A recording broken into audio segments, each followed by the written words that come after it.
في اليوم التالي بدأ آراس البحث عن عمل، وقد أثر فيه كلام الأستاذ وحالته الصحية، فلم يترك فندقا في ماردين القديمة إلا وسأل أصحابها إن كانوا بحاجة إلى موظف في الاستقبال، كونه يجيد عدة لغات وهي الكردية والعربية والإنجليزية، وله معرفة جيدة باستخدام الحاسوب.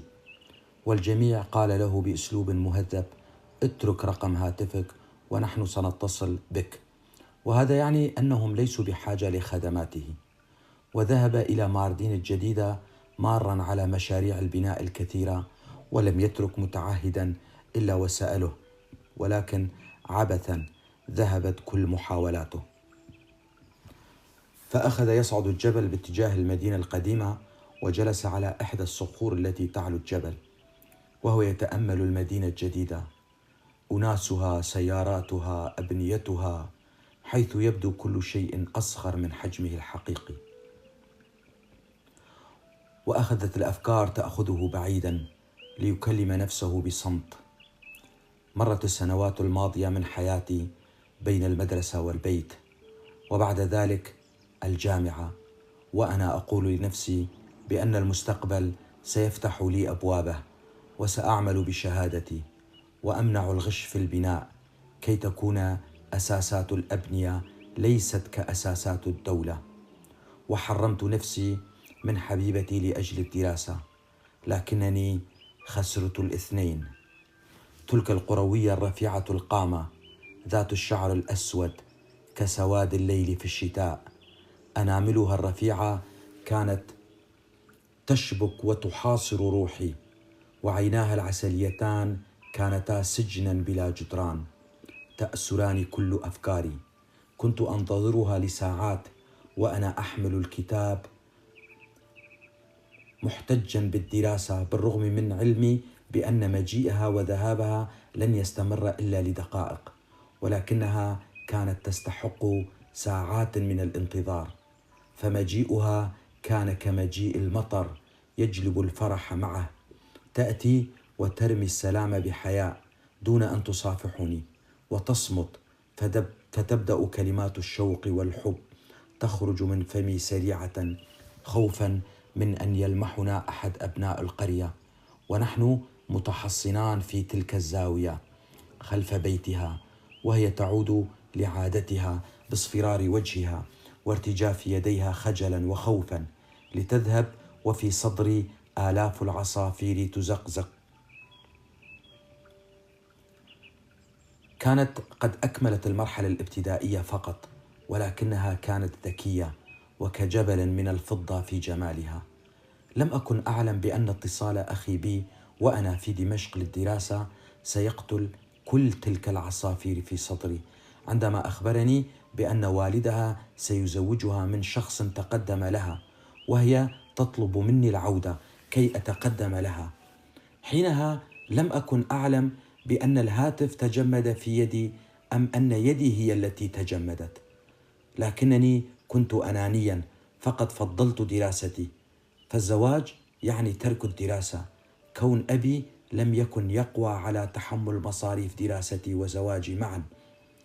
أخبرت أخي بقراري وأنا أعلم بأنني طعنت نفسي وطعنتها بآلاف السكاكين، والآن حياتي كهذه الصخرة التي أجلس عليها، لا روح فيها، ولكن لن أنتظر كي أصل إلى ما وصل إليه الأستاذ.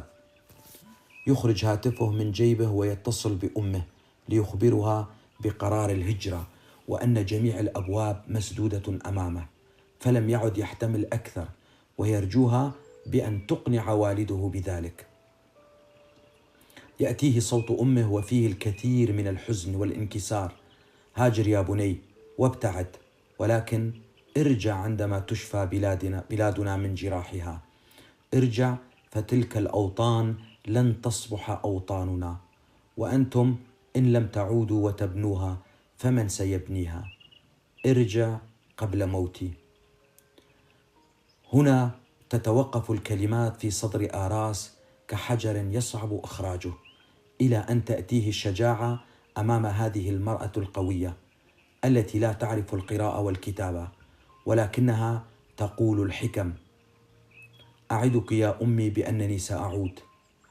يعود آراس إلى البيت وهو يجر أذيال الخيبة وراءه، فهذه الأرض لم تعد تحتمله، بل هو لم يعد يحتملها، والمكان الذي لا عمل لك فيه لا قيمة لك فيه. أراد إبلاغ أخيه بقراره، إلا أن حالة شورش النفسية كانت سيئة. يسأله آراس عن السبب، فيتكلم شورش وكأنه كان بانتظار أيا كان ليسأله عن حاله. لم يبقى شيء يدعو للسعادة يا آراس، وبشار الأسد لم يبقي حجرا على حجر في وطننا، ولم يسلم من شره إنسان أو حيوان أو جماد. عندما عدت من العمل صادفت امرأة في موقف الباصات، كانت في 40 من العمر، تحمل أكياسا. كانت تبدو بأنها مساعدة من المنظمة الألمانية التي افتتحت فرعا لها في ماردين، فعرضت عليها المساعدة بحمل الأكياس، وكان الفقر واضحا من ملابسها، ولا تستطيع استئجار سيارة. وافقت ومشينا كثيرا إلى أن وصلنا أمام باب البيت الذي تسكنه. كان عبارة عن حوش كبير، والكثير من أحجاره منهارة. كون بيوت ماردين القديمة في غالبيتها مبنية من الحجارة، وخاصة البيوت القديمة. لم تدعني أعود، بل أصرت علي بالدخول وشرب الشاي، وليتني لم أقبل دعوتها. لماذا؟ عند الدخول إلى ساحة المنزل شممت رائحة كريهة جدا من المطبخ الواقع على يسار المدخل. أحست بذلك وطلبت مني الدخول إلى المطبخ ذي الباب المفتوح. كان قديما جدا، ربما عمره 100 عام، وفيه باب صغير يأخذك إلى الحمام والمرحاض، ولا توجد فيه نوافذ ولا ثقوب تستقبل أشعة الشمس. حينها عرفت سبب تلك الرائحة، ولم أستطع تحملها أبدا، وطلبت مني الدخول إلى البيت، وهي تقول: أردت أن تشاهد المطبخ كي لا تتساءل كثيرا عن سبب هذه الرائحة، ولينتقم الله ممن أوصلنا إلى هذه الحالة. استقبلتنا فتاتان صغيرتان، الكبيرة منهما كانت تبدو في 12 وتعاني من خلع ولادي في رجلها.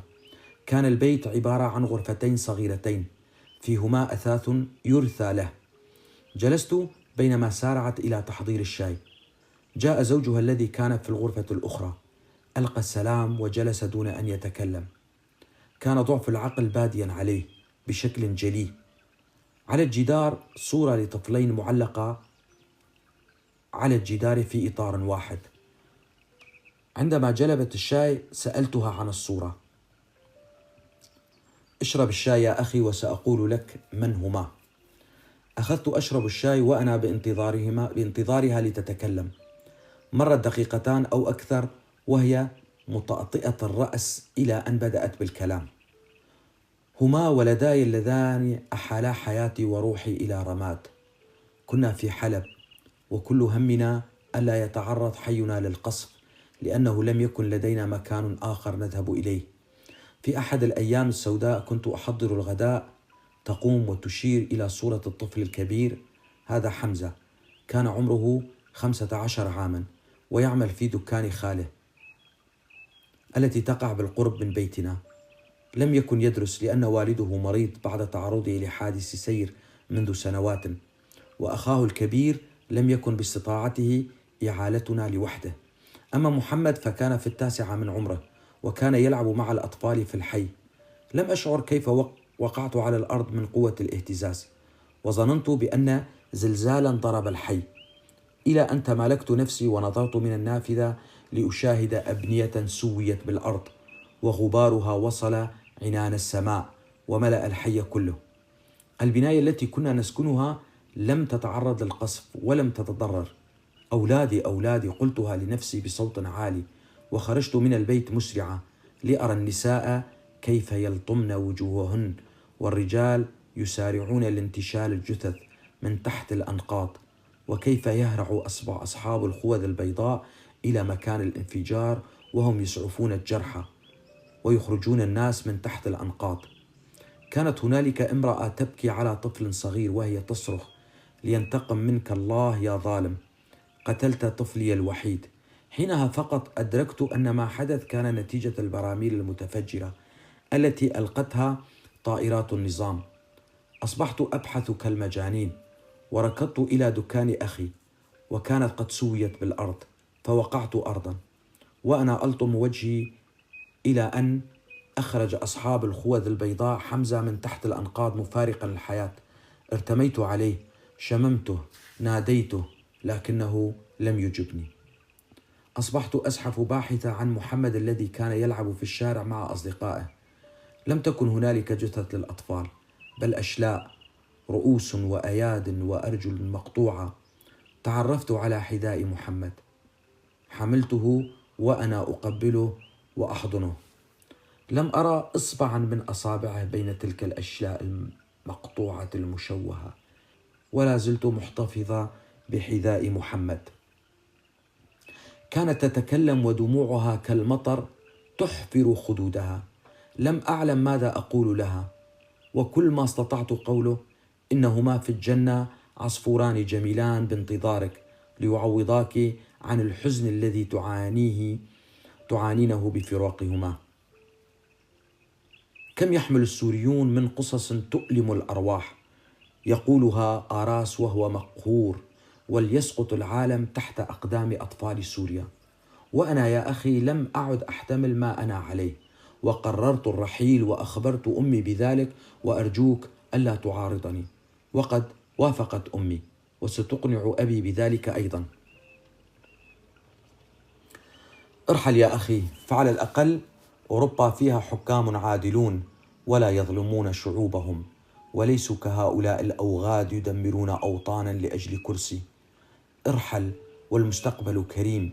علنا نجتمع مرة أخرى في قريتنا وبيتنا، فهما الوحيدان، الحضن الدافئ والعش الذي لا بديل عنه. ولكن شريطة أن تذهب برا، فلن أقبل أن تذهب عن طريق البحر. لكن النقود لا تكفيني، لأن ما جلبته معي من إقليم كردستان يكفي لرحلة البحر فقط. يرفع شورش صوته عليه بالقول: قلت عن طريق البر يعني عن طريق البر، وأنا سأتدين مبلغا من الأصدقاء، وبعدها اذهب إلى إسطنبول عند قريبنا أنور حتى ترى مهربا محل ثقة، علما أن المهرب الموثوق به نادر جدا. كما تريد يا أخي. في صباح اليوم التالي بدأ شورش وضياء ويوسف مشوارهم اليومي إلى ماردين الجديدة كي يذهبوا إلى قوسر أي قزلتبة. وقبل أن يصلوا إلى موقف الباصات شاهدوا تجمعا كبيرا للناس في الحديقة العامة، وسيارات الإسعاف تذهب وتأتي، والشرطة ملأت المكان. حينها هرع الثلاثة إلى الحديقة. المشهد كان فظيعا، فالجامع الذي كان بناؤه على وشك الانتهاء كان قد سوي بالأرض، ليس بسبب زلزال ضرب المدينة، فالمدينة هادئة، ولكن جشع المتعهد وصل إلى الغش في مواد بناء بيت الله أيضا. كانت النسوة تبكين، والمدنيون ورجال الإسعاف يجهدون في إخراج العمال من تحت أنقاض الجامع. انضم الثلاثة إلى المسعفين. كان عدد الضحايا 5، منهم 3 عمال سوريين و2 من أهالي ماردين. لمح يوسف امرأة في 20 من العمر تبكي بحرقة وتلطم وجهها، فنادى صديقيه: انظرا، إنها العروس التي حضرنا عرسها منذ قرابة الشهر. ينصدمون كونهم يعرفون، فقد كانت كالبدر المكتمل في ليلة عرسها، بثوبها الأبيض وهي ترقص مع عريسها الأنيق ببدلته السوداء.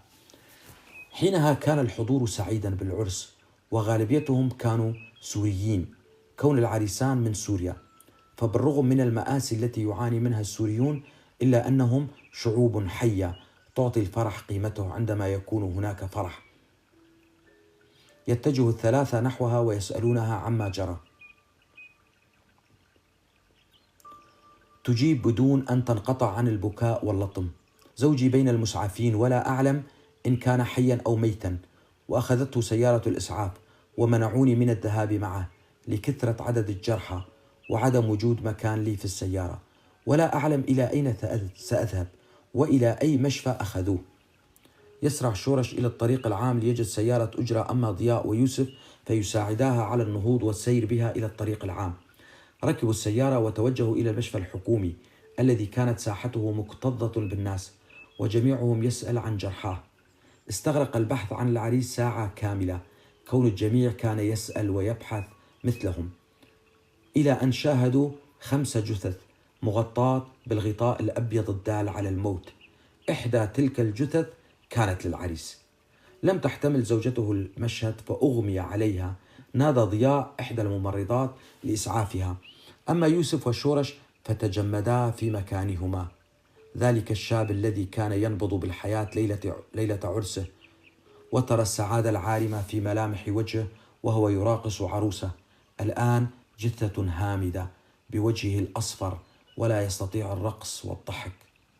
لا يعلم شورش ويوسف إن كان صمته نتيجة الموت أم نتيجة القهر والظلم.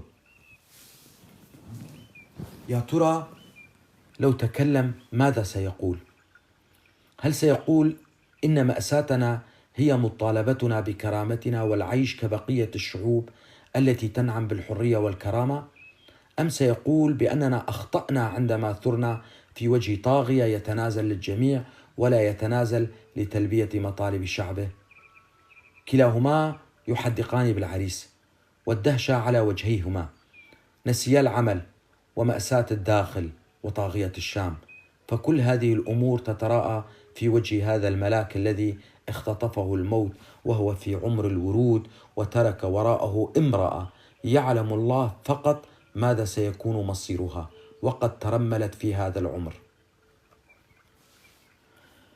بعد ساعتين وبعد أن استفاقت العروس من غيبوبتها، سلمتهم المشفى جثة العريس وبحضور والديه اللذين يرثى لحالتهما. غادر الجميع المشفى باتجاه القبور في ماردين القديمة ليتم دفنه، حيث أصبح اللاجئ السوري يدفن موتاه في بلد لجوئه، كون غالبية العائلة أصبحت في الخارج وموعد العودة للوطن غير معلوم، فالأفضل دفن موتاهم في مكان قريب منهم، حينما يستطيع الأهل على الأقل زيارة قبورهم والبكاء عليهم بصمت المقهورين.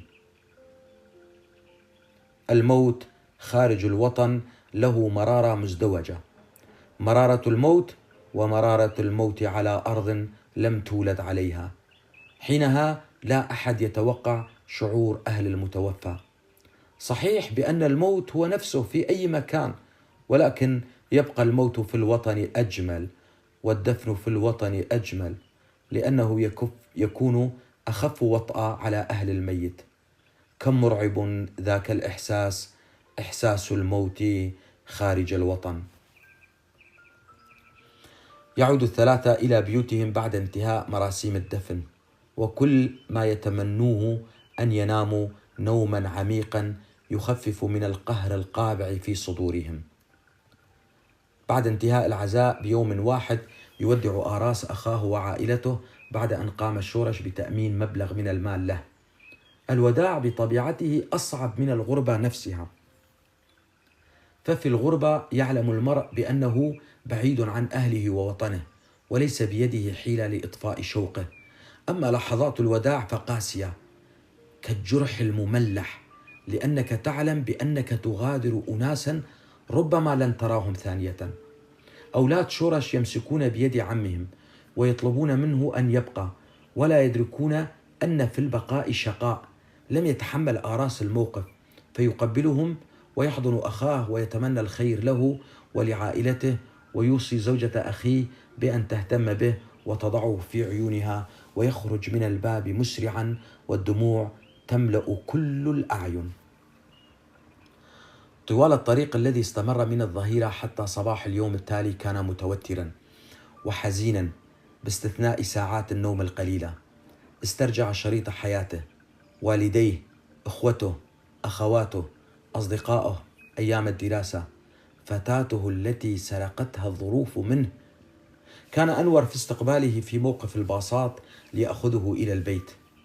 أنور يكون ابن عم والد آراس، وهو من كردستان الشمالية، كردستان تركيا، في 50 من العمر، متدين جدا ومنتمٍ لأحد الأحزاب الدينية المؤيدة للحكومة، يجلس معك ويحصر كل نقاشه في الدين، ويؤيد بقوة إقامة الدولة الفلسطينية، وعندما تسأله عن الدولة الكردية يقول لك ليس مهما، فالمهم هو الدين الإسلامي وكلنا إخوة.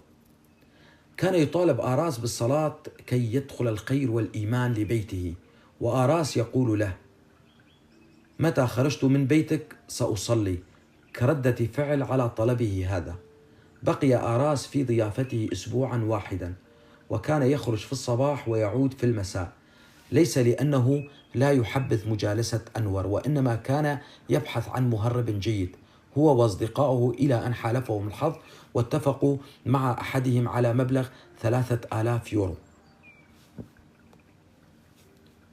وأكد لهم المهرب بأن الرحلة لن تكون متعبة، ولكنهم سيمشون على أقدامهم 3 ساعات فقط، وبقية الرحلة ستكون بالسيارات. إلا أن الواقع لم يكن كالقول، فالكذب متغلغل في دماء المهربين. اجتمع آراس وأصدقائه وآخرون لا يعرفونهم في المكان المتفق عليه في ضواحي اسطنبول. كان عددهم حوالي 20 شخصا، عائلات وأفراد.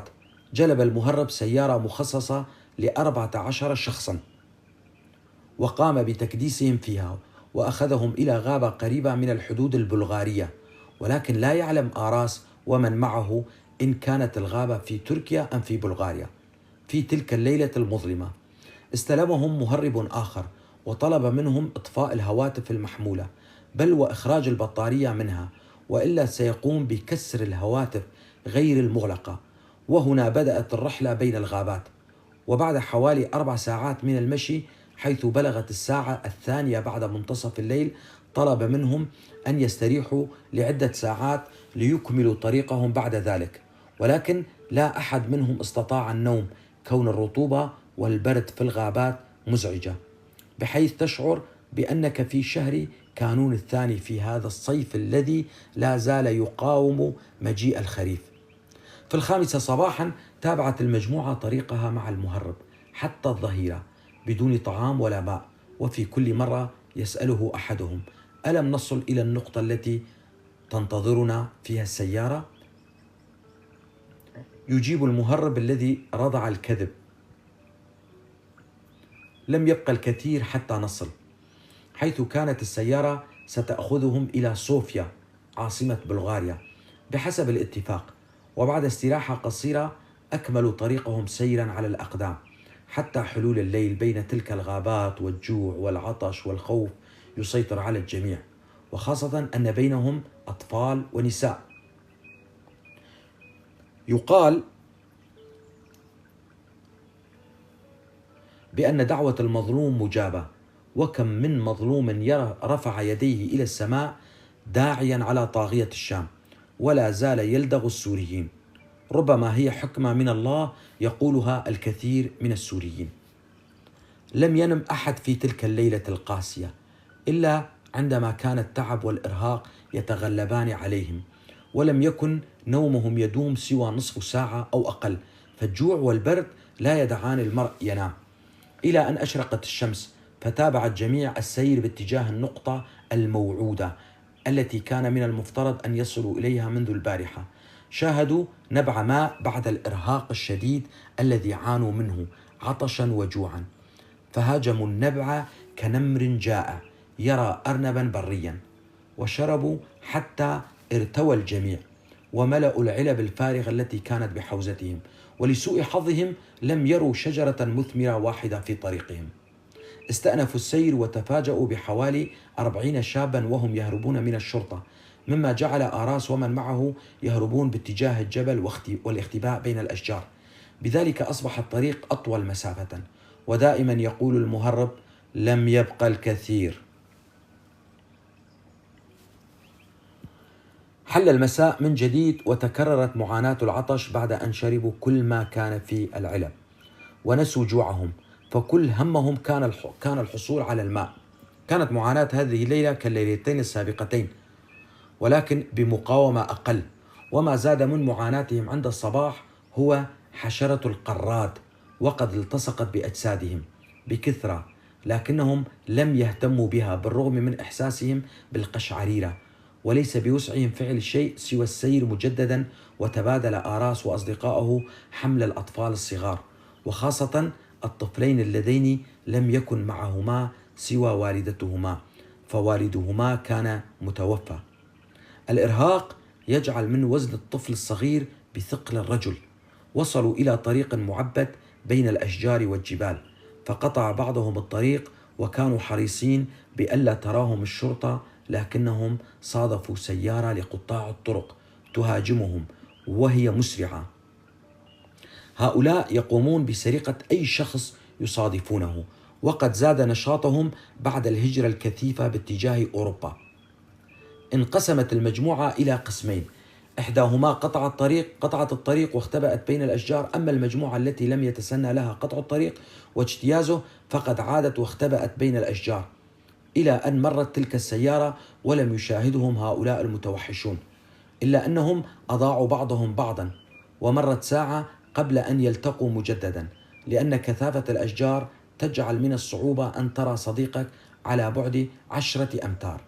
اجتازوا الطريق وانتظروا المجموعة التي سبقتهم في العبور، إلى أن وجدوا طفلا كان قد ضاع من أهله عندما هربوا من قطاع الطرق. كانت أمه تبكي فرحا، وعاود الجميع السير صعودا ونزولا من الجبل ليشاهدوا بركة ماء من مياه الأمطار المليئة بأوراق الشجر والحشرات، فقاموا بملء العلب الفارغة من تلك المياه. أحد أفراد المجموعة عندما شاهد وشم تلك المياه نصح الجميع بعدم شربها، ومنع إحدى النسوة من إعطاء ابنها تلك المياه، وكانت قد شرعت بإعطائه، فأخذ العلبة من يدها ورماها بعيدا. مثل هذه المياه لا تروي الظمآن، بل ربما تقتله. استمر المسير مثل سابقاته بدون ماء، وفوق كل ذلك تعرضوا لهجوم من الدبور الأصفر عندما مروا بالقرب من خليته، وأكثر المتضررين من هذا الهجوم كان الأطفال بالرغم من محاولات الكبار حمايتهم. تخلصوا من الهجوم غير المتوقع بالهروب، وعند المساء وصلوا إلى نقطة الالتقاء الموعودة، وحينها قام المهرب بجمعهم تحت الأشجار الكثيفة لينتظروا مجيء السيارات، فكانت إحدى السيارات تأتي مسرعة لتقف في تلك النقطة، ويطلب المهرب من بعضهم الركض نحوها كي تأخذهم إلى صوفيا عاصمة بلغاريا. واستمرت هذه العملية حتى الفجر، والأمر الجميل أن السيارات كانت تحمل معها الماء.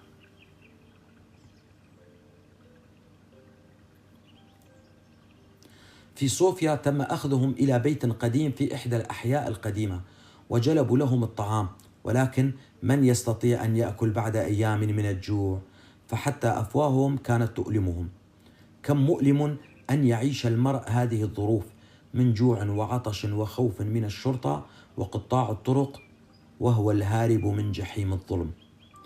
طلب المهرب منهم 1000 يورو عن كل شخص كي يوصلهم إلى صربيا، وهذا بعد أن انتهى مفعول 3000 يورو عند وصولهم إلى صوفيا، لكنهم رفضوا لأن المبلغ كبير، وفي الوقت الذي كان يحاولون مضغ بضعة لقيمات من الطعام كان المهرب قد اتصل بالشرطة البلغارية التي داهمت البيت واقتادتهم إلى مركز الشرطة، وهم بتلك الحالة المزرية لدرجة أن أبناء الحي اجتمعوا على الأرصفة لمشاهدتهم، وبعضهم أخذ يبكي على هؤلاء المساكين. لم يكن المهرب يملك ذرة أخلاق. عندما علم بأنه لن يستمر في الاستفادة منهم قام بإخبار الشرطة التي بدورها ألقت القبض عليهم.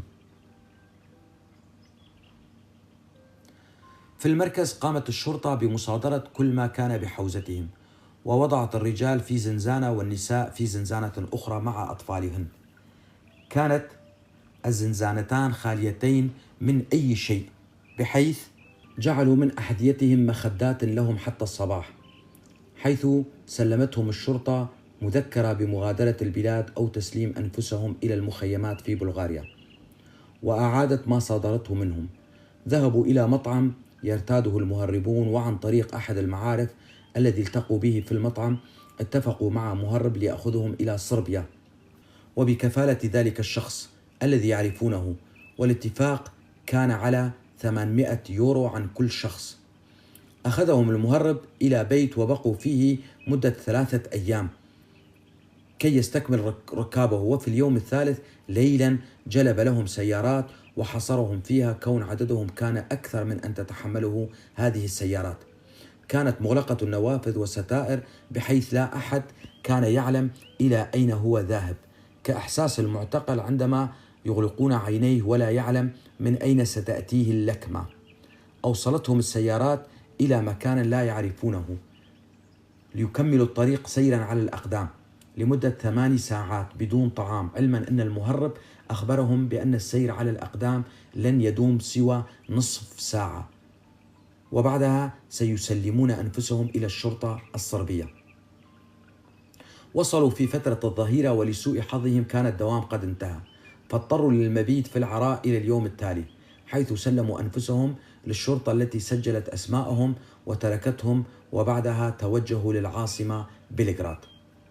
قضوا ليلتهم في الفندق، وفي اليوم التالي استأجر كل 4 أفراد سيارة وتوجهوا نحو هنغاريا. أنزلتهم السيارات قبل الوصول إلى الحدود بعدة كيلومترات، فأكملوا طريقهم مشيا، وعند الوصول إلى الحدود كان هنالك مخيم للاجئين والشرطة أيضا. حينها غيروا مسارهم وأخذوا طريقا زراعيا بين الحقول في جو ماطر وأرض موحلة وما يتبع ذلك من صعوبة في السير.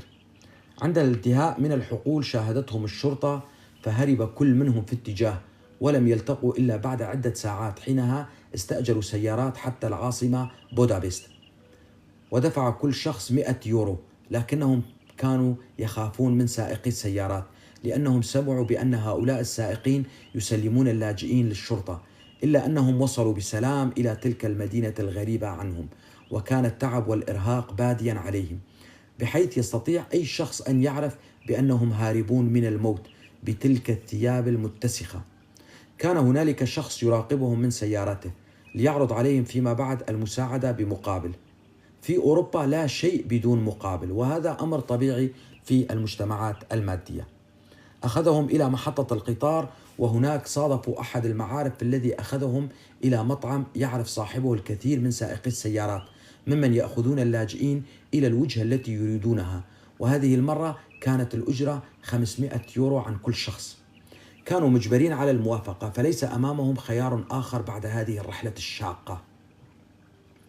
أوصلتهم السيارات إلى الحدود الألمانية متجاوزين دولة النمسا، بالرغم من أن النمسا تستقبل اللاجئين، ولكنهم كانوا قد اختاروا وجهتهم منذ أن كانوا في تركيا. كانت الساعة قد بلغت 2 بعد منتصف الليل عندما وصلوا الحدود الألمانية، وأصبح الجميع يتواصل مع الأصدقاء داخل ألمانيا كي يأخذوا منهم النصيحة بالطريقة الأفضل للتسليم، بحيث أشرقت الشمس عند دخولهم إلى ألمانيا، وجيوب الجميع أصبحت فارغة كونهم كانوا يساعدون بعضهم بعضا في الطريق. سلموا أنفسهم للسلطات الفيدرالية وقلوبهم مطمئنة، لأنهم تخلصوا من صوت الرصاص في الوطن والمعاملة غير الحسنة في دول الجوار، وخاصة من شعوبها. تخلصوا من بيوت الأجرة التعيسة والأعمال الشاقة التي كانوا يقومون بها بأجر زهيد. كم حزين أن تكون كرامتك مهانة في وطنك ومصانة في وطن لا تعرفه ولم تطأ قدماك أرضه من قبل.